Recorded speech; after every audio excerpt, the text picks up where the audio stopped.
Delusions and Lycanthropy case study. Report. 50-year-old male brought to the ED via EMS after he jumped through a McDonald's window and tried biting customers, claiming that the full moon was coming. He was detained by police and transported for medical clearance and evaluation of injuries. Past medical history of hypertension, schizoaffective disorder, bipolar type, diagnosed at age 34. Patient has no known allergies. EMS reports poor psychiatric med adherence per family.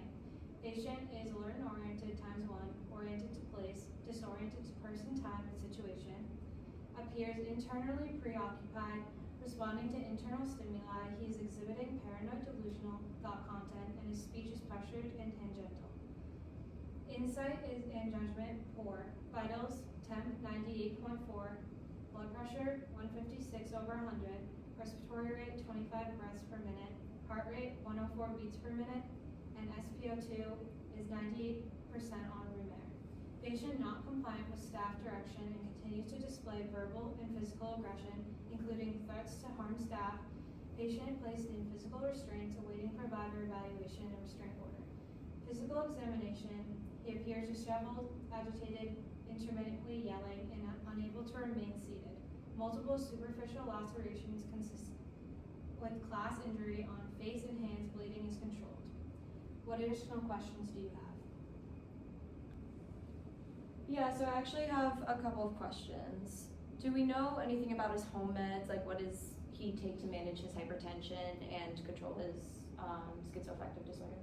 Yes, he takes 5 milligrams of lisinopril PO daily to control his hypertension, and he takes 2 milligrams of risperidone nightly for his diagnosis of schizoaffective disorder. All right, and does he have a history of substance abuse or use, or is he currently under the influence of substances? He's currently being tested for substances and is unclear whether or not he has a history of substance use. Okay. And do we know anything about his living situation? Yes, he lives alone in an apartment complex close to his parents. Okay.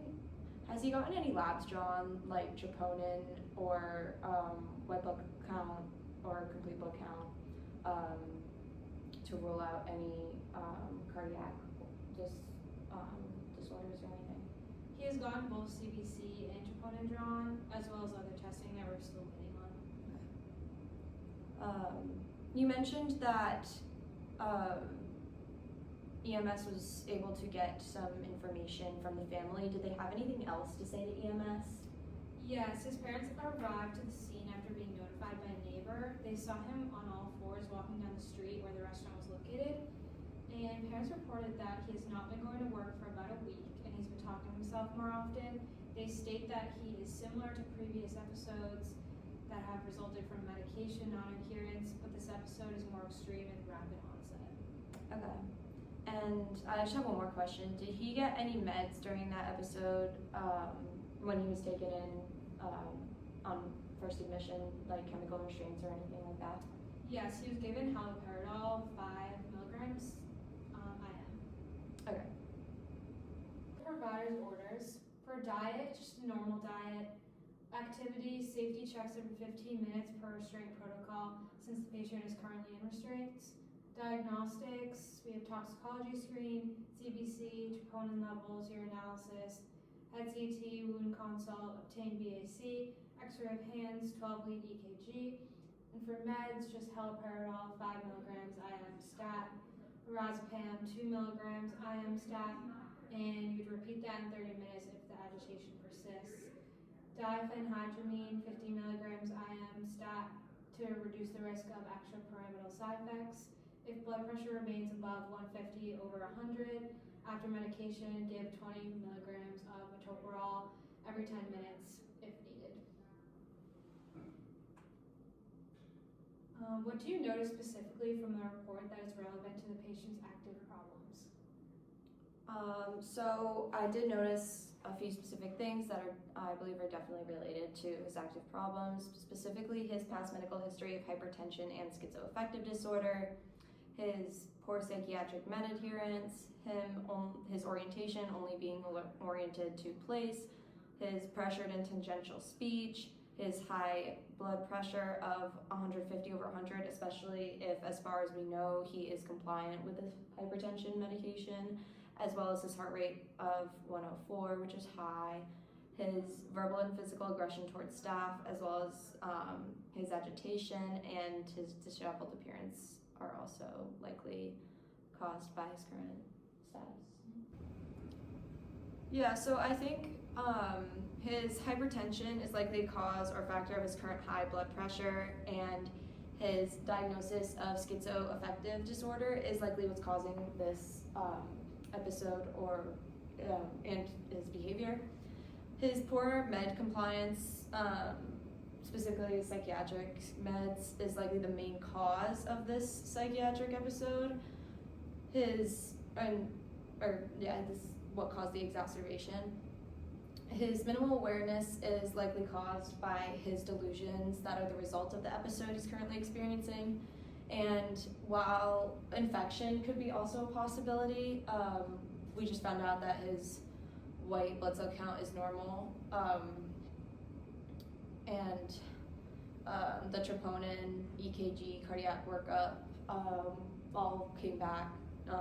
There was no indication of heart malfunction at all, so it's likely not caused by that either.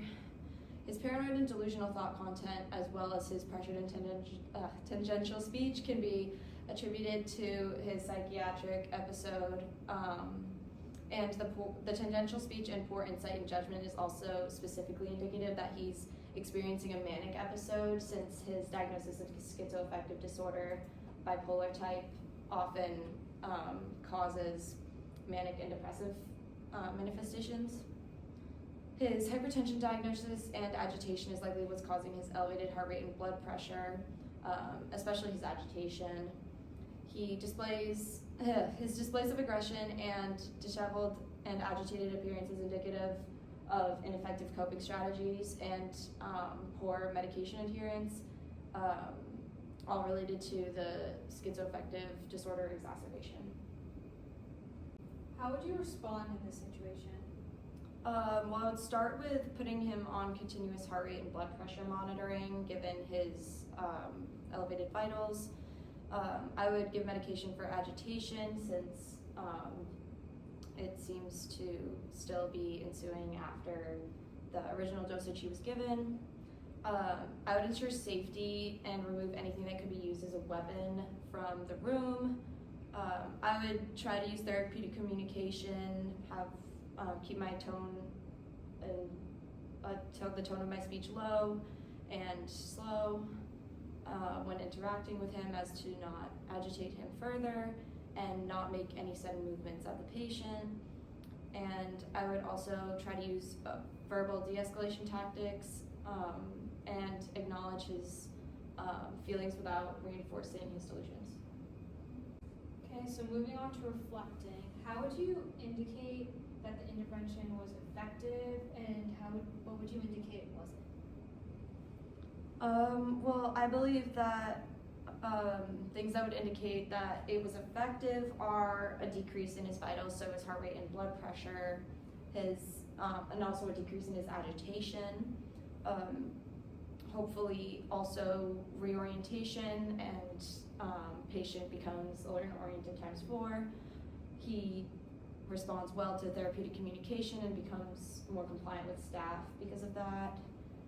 Some things that indicate that it isn't effective are if his agitation worsens or stays the same, if his blood pressure and heart rate remain high or stay the same, or if patient becomes increasingly disoriented.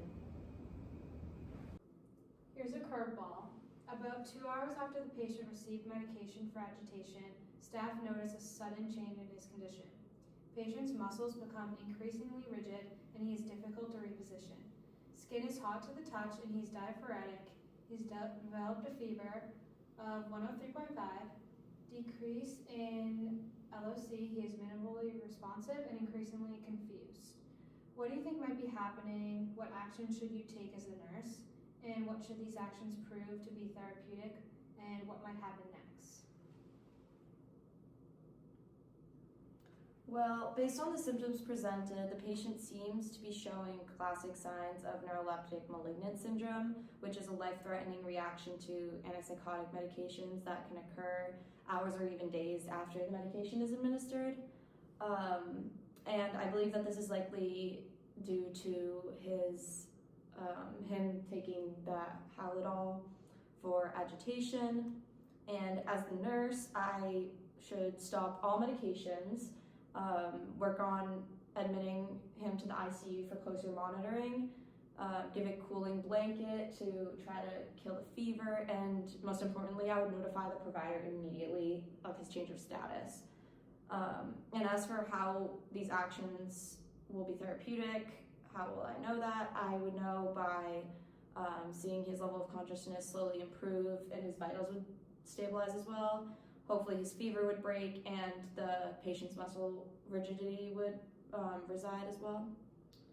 Good job.